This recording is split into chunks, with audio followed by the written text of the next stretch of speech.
លក់ដីចំការចន្ទទីមកកន្លែងបងប្អូនណាទំហំ5ហិកតាចម្ងាយពីផ្លូវជាតិលេខ57មានចម្ងាយត្រឹមតែ3 4គីឡូទេបងប្អូនណាបាទនេះបណ្ដោយផ្លូវនេះគឺយើងចុះពីផ្លូវជាតិលេខ57បាទឆ្ពោះទៅចំការចន្ទទីទៅដល់ហើយបងប្អូនទៅដល់ហើយបាទបងប្អូនចុះពីផ្លូវលំហ្នឹងទៅគឺមានចម្ងាយប្រហែលជាខ្ទង់1គីឡូបងប្អូនខ្ទង់1គីឡូថាជាង1គីឡូទៅចុះណាទៅទឹងផ្លូវគឺ6ម៉ែត្រចន្ទទីល្អដល់ហើយបងប្អូនអើយនេះ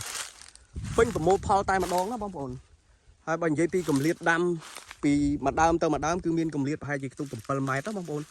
នេះមើលតែស្លឹកចន្ទទីជាក់ស្ដែងហ្នឹងលក់តម្លៃ$7,500ក្នុង1ហិកតាណាបងប្អូនទំហំជិត5ហិកតាខ្វះបន្តិចបន្តួចទេឯកសារប្លង់រឹងឯកសារខ្ញុំបានដាក់នៅក្នុងខមមិនណាបងប្អូននេះមើលលបាយដីបងប្អូនអើយនេះលបាយដីខ្មៅក្របតែម្ដងណាពេញប្រមូលផលពេញហុចផលណាបងប្អូនទីតាំងស្ថិតនៅភូមិតាក្រក់ឃុំត្រែងស្រុករតនមណ្ឌលខេត្តបាត់ដំបង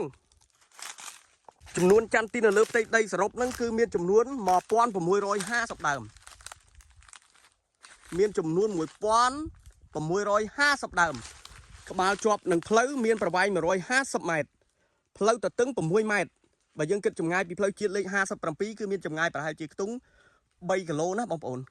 3 4គីឡូទីតាំងគឺក្បែរនឹងព្រំប្រទល់ខេត្តប៉ៃលិនរបស់យើងដែរនេះបងប្អូន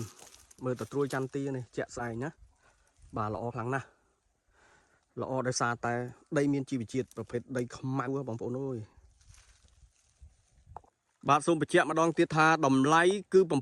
$7,500ក្នុង1ហិកតាឯកសារប្លង់រឹងកញ្ជ្រឹះចរចាបានទៀតកាត់ប្លង់ជូនបាទសូមអរគុណចំពោះការទស្សនាវីដេអូតាំងពីដើមរហូតមកដល់ចប់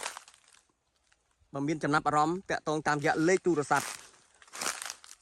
តាមឆាត Telegram ក៏បានសូមអរគុណច្រើន